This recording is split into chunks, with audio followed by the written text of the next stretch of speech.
नमस्ते बच्चों। आज हम आपकी पॉलिटिकल साइंस की क्लास 12th की बुक का लास्ट लेसन पार्ट ए का लेसन नंबर 6 जो 2020-21 के सिलेबस का लेसन 6 है, वैश्वीकरण जिसे ग्लोबलाइजेशन कहा जाता है, उसके बारे में पढ़ेंगे। क्या है अर्थ इस वैश्वीकरण का? आज विश्व का एकीकरण, पारस्परिक जुड़ाव हो रहा है। किससे, कैसे हो रहा है? कैसे विश्व एक बन रहा है? व्यक्तियों, वस्तुओं, पूंजी और विचारों के आदान प्रदान से।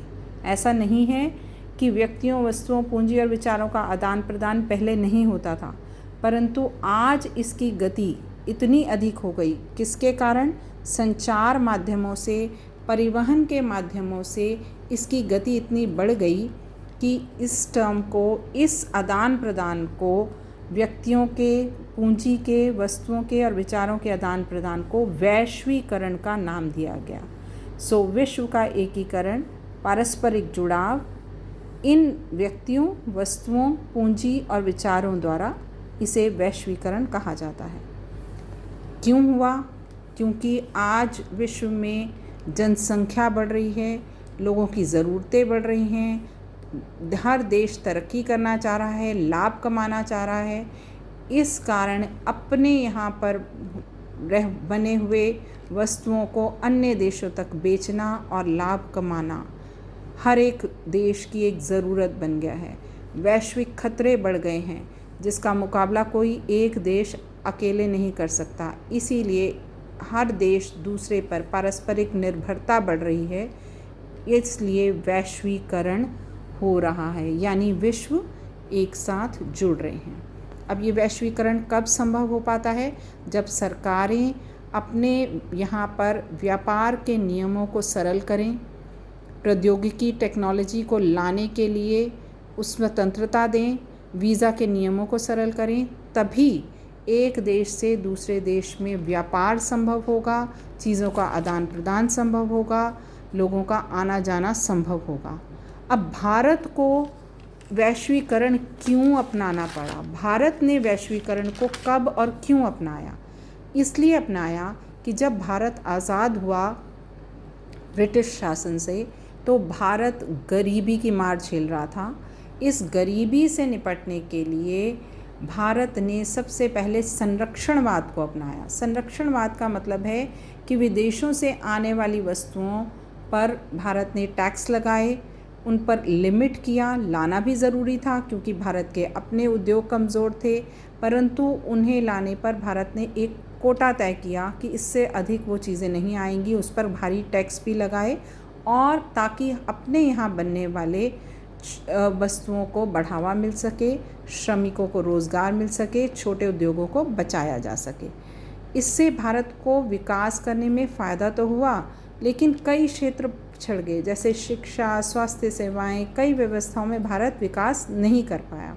1980 में भारत की अर्थव्यवस्था बहुत कमज़ोर हो गई। इसीलिए भारत को अपनी अर्थव्यवस्था में बदलाव लाना पड़ा, और वह बदलाव 1991 में, जब हम भारत के प्रधानमंत्री थे श्री नरसिम्हा राव और वित्त मंत्री डॉक्टर मनमोहन सिंह थे, इन्होंने ठोस कदम उठाकर LPG यानी लिबरलाइजेशन, प्राइवेटाइजेशन और ग्लोबलाइजेशन को अपनाया। लिबरलाइजेशन मीन्स उदारीकरण, प्राइवेटाइजेशन मीन्स निजीकरण, और ग्लोबलाइजेशन मीन्स वैश्वीकरण। उदारीकरण का मतलब है, उदार शब्द से, कि आप निजी संस्थाओं में अधिक भागीदारी हो, सरकार के नियंत्रण और प्रतिबंध कम हो। निजीकरण यानी सरकारी नियंत्रण से निकाल के निजी क्षेत्रों में व्यवसाय या कंपनियों को बढ़ावा देना। अब निजी और सरकारी का क्या अर्थ है? निजी मीन्स ऐसी कंपनियां जो एक व्यक्ति चलाता है या एक संस्था चलाती है। आपने निजी स्कूलों, प्राइवेट हॉस्पिटल्स, प्राइवेट कंपनियों के बारे में सुना है। सरकारी तंत्र वह है जिसमें सरकार का हस्तक्षेप ज़्यादा रहता है। तो सरकार ने लोगों को रोज़गार मिले, अर्थव्यवस्था में सुधार हो, इसके लिए आपने देखा 1990 में सोवियत संघ का विघटन हो गया था। सोवियत संघ में साम्यवादी अर्थव्यवस्था थी और पूंजीवाद की ओर जब सोवियत संघ बढ़ा तो ऐसा प्रतीत हुआ कि पूंजीवाद के बिना कोई भी देश अब सरवाइव नहीं कर सकता, रह नहीं सकता। इसीलिए भारत को भी पूंजीवाद अपनाना पड़ा। अब इसके लिए भारत ने आर्थिक विकास तो तेज हुआ, परंतु समाज में असमानता, अमीर व गरीब में अंतर बहुत बढ़ गया। इसीलिए भारत में वैश्वीकरण का समर्थन भी हुआ और साथ साथ इसका विरोध भी हुआ। अब भारत ने वैश्वीकरण को जब अपनाया तो किया क्या? भारत ने एमएनसीज़ होती हैं बहुराष्ट्रीय निगम, मल्टीनेशनल कंपनीज़ इन्हें कहा जाता है। मल्टीनेशनल, मल्टी मीन्स बहुत अधिक, एक से ज़्यादा, नेशनल मीन्स देश, एक से ज़्यादा देशों में काम करने वाली कंपनियां। ऐसी कंपनियों को बढ़ावा दिया, उन्हें अपने यहाँ निवेश करने यानी पैसा लगाने, धन लगाने के लिए उन्हें बुलाया। और आप देख रहे हैं अमेज़न, गूगल, आजकल की कंपनियां और बहुत सारे ऐसी प्राइवेट कंपनियां भारत में आईं और उन्होंने भारत में निवेश किया। हमारी मेट्रो जो है वो भी एक विदेश, जापान की कंपनी का ही उदाहरण है। अब इसमें होता क्या है? वैश्वीकरण जब आता है तो वैश्वीकरण प्रभावित करता है किस किस तरह से? अर्थव्यवस्था को प्रभावित करता है, संस्कृति को प्रभावित करता है, राजनीति को प्रभावित करता है, यानी व्यापार, रोजगार, नौकरियों आदि पर इसका प्रभाव आता है, भाषा, धर्म, भोजन आदि पर प्रभाव आता है और सरकार की नीतियों पर भी। कोई भी एक जो नीति अपनाई जाती है उसके सकारात्मक और नकारात्मक दोनों प्रभाव होते हैं। सकारात्मक मीन्स अच्छे प्रभाव, नकारात्मक मीन्स ऐसे प्रभाव जिन बुरा प्रभाव आप कह सकते हैं। तो इससे अर्थव्यवस्था को मजबूती मिली। आपके यहाँ पर नई नई चीज़ें उपलब्ध होने लगीं। हमारे पास फॉरेन डायरेक्ट इन्वेस्टमेंट एफडीआई, प्रत्यक्ष विदेशी निवेश को बढ़ावा मिला। विदेशी कंपनियां भारत में आकर अपने उद्योग लगाने लगीं। कम कीमत पर हमें अच्छी चीज़ें भी उपलब्ध होने लगीं। व्यापार में वृद्धि हुई, रोज़गार में वृद्धि हुई। परंतु इसके साथ साथ ही नकारात्मक प्रभाव भी पड़े, क्योंकि इससे घरेलू उद्योगों को नुकसान हुआ। प्राकृतिक संसाधनों का विकसित देश ज़्यादा इस्तेमाल करते हैं, वह हमारे ऐसे विकासशील देशों से सामान लेकर सस्ते दामों पर उन्हें अपने देशों में जाकर बनाते हैं वस्तुएं और फिर उन्हें बेचते हैं फिर विकासशील देशों में, तो इससे उन्हें ज़्यादा लाभ हुआ।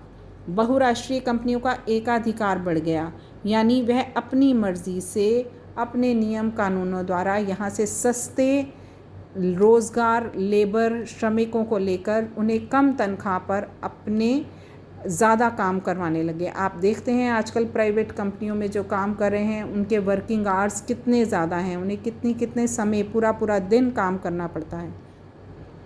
काम करने के तरीक़ों में परिवर्तन आ गया और सामाजिक सुरक्षा तंत्र में कमी आई, यानी सरकार जो है जिसने गरीब व्यक्तियों को के लिए काम करना होता है, वह भी सरकारी सहायता कम होने लगी। अब कोरोना के उसमें ही देखिए कि कितने ही प्राइवेट लोगों की जॉब्स चली गईं, सरकारी नौकरियां अभी बची हुई हैं।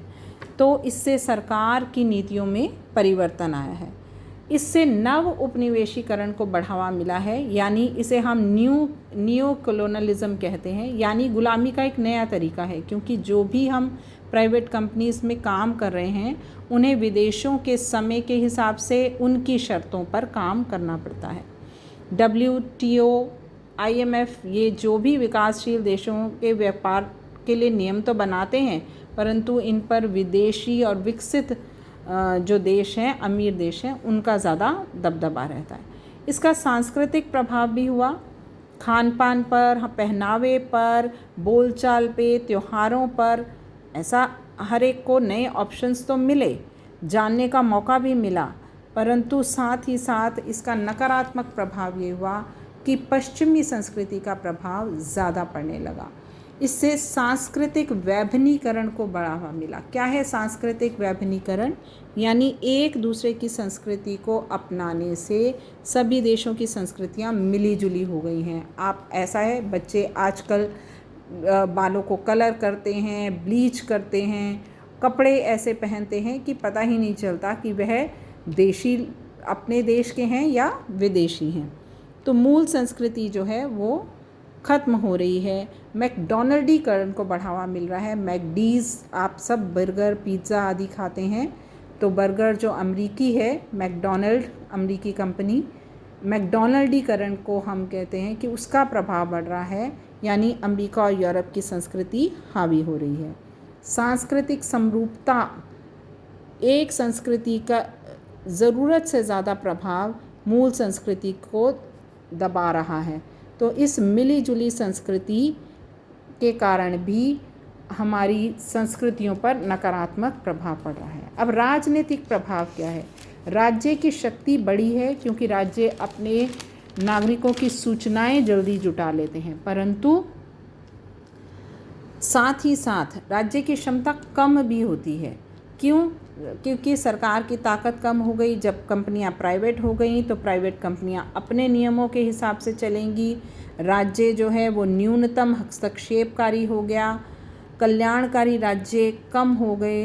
राज्य ने अब अपने कामों को सिर्फ जैसे सुरक्षा करना, देश की सुरक्षा, सीमाओं की सुरक्षा, बजट, रेलवे आदि अपने, अब तो भारत रेल को भी बेचने की बात कर रहे हैं, इंडियन एयरलाइंस को भी बेचने की बात कर रहे हैं। प्राइवेटाइजेशन, बैंकों का प्राइवेटाइजेशन हो रहा है जिससे अधिक मुनाफा कमाया जा सके। इससे राज्य की क्षमता बढ़ती कैसे है? क्योंकि राज्य अपने नागरिकों के बारे में सूचनाएं जल्दी से जुटा लेते हैं। अभी आपने सुना होगा कि मध्य प्रदेश में जो कोरोना के दौरान गेहूं बटा, उसमें बहुत ही घटिया क्वालिटी का गेहूं बांटा गया, तो सरकार ने तुरंत उस पर कार्रवाई की। तो महिलाओं की राजनीतिक भागीदारी भी बढ़ी है। राज्य अपने नागरिकों की सूचनाएं जल्दी से जुटाकर सहायता भी जल्दी पहुंचाते हैं। तो भारत में, मैंने आपसे बताया कि भारत में इसके समर्थन के साथ साथ विरोध भी उठा है। तो विरोध क्यों उठा? किसने करा? वामपंथी विचारधारा वाले लोगों ने और दक्षिणपंथी। वामपंथी विचारधारा वाले लोग वे हैं जो सरकारी नियंत्रण पर ज़्यादा विश्वास रखते हैं। वो ये कहते हैं कि इस वैश्वीकरण से नव उपनिवेशवाद यानी गुलाम बनाने का नया तरीके आ रहे हैं, मूल संस्कृति नष्ट हो रही है और साथ ही साथ आर्थिक असमानता बढ़ रही है। अमीर और अमीर होते जा रहे हैं, गरीब और गरीब होते जा रहे हैं। साथ ही राज्य जो है वो गरीबों के हितों में काम करने से पीछे हट रहे हैं। जबकि दक्षिणपंथी वो लोग जो उदारवादी दृष्टिकोण है, वे चाहते हैं कि हमें उदारवाद आए, निजीकरण हो, परंतु कुछ क्षेत्रों में संरक्षणवाद का भी वह पक्ष लेते हैं। उन्हें सबसे ज़्यादा खतरा लगता है संस्कृति से। मैंने बताया कि वह संस्कृति जो मैकडॉनल्डीकरण या अपनी परंपरागत संस्कृति को डूबने का उन्हें डर रहता है। ऐसा ही इसीलिए वैलेंटाइन डे और लड़कियों के जीन्स वगैरह पहनने पर भी वह विरोध करते हैं। तो इन विरोधी स्वरों को उठाने के लिए कई मंच बने। भारत में बना भारतीय सामाजिक मंच, इसकी 2002 में मुंबई में बैठक हुई, 2004 में सॉरी। इसमें आवाज़ें उठी जो अमेरिका की कंपनियां जैसे नीम और हल्दी को, जो भारत में सदियों से वनस्पतियों का प्रयोग होता था, उसे अमेरिकी कंपनियां पेटेंट करवाना चाहती थी, परंतु इसके विरोध में स्वर उठे। विश्व स्तर पर भी कई मंच जैसे वर्ल्ड सोशल फोरम, विश्व सामाजिक मंच ने भी इसका विरोध किया और वैश्वीकरण का विरोध के लिए कई सारे मानवाधिकार संगठन, पर्यावरणविद, ये सब जुटकर इन्होंने 2001 में एक वर्ल्ड सोशल फोरम बनाया, विश्व सामाजिक मंच, और ब्राज़ील में इसकी बैठक की। क्यों करा? आप देखिए कि वैश्वीकरण विकसित देशों की ही देन है और वहीं पर से ही इसके विरोध के स्वर भी उठे। क्यों? क्योंकि इसका हमारे मनुष्य के जीवन पर, आने वाली पीढ़ियों पर भी नुकसान होने का खतरा है। लोगों का कहना है कि एक तो ये पर्यावरण को इतना हानि पहुंचा रहा है कि आने वाले समय में पानी की बेहद कमी हो जाएगी। पेड़ों, वैश्विक ताप वृद्धि जो हो रही है उससे समुद्र का तल बढ़ जाएगा और साथ ही साथ ये वैश्वीकरण क्या करता है, ये लोगों की इच्छाओं को ज़रूरतों में बदल देता है। यानी जो चीज़ें आज से कुछ वर्ष पहले हमारी ज़िंदगी में थी नहीं, आज उनके बिना एक पल भी, अगर आपके फ़ोन की चार्जिंग ख़त्म हो जाए तो आप ऐसा लगता है कि पता नहीं अब हम कैसे अगले पल बिताएंगे जब तक फ़ोन पूरी तरह से चार्ज ना हो जाए। तो इन चीज़ों को लेकर इसका विरोध भी हो रहा है।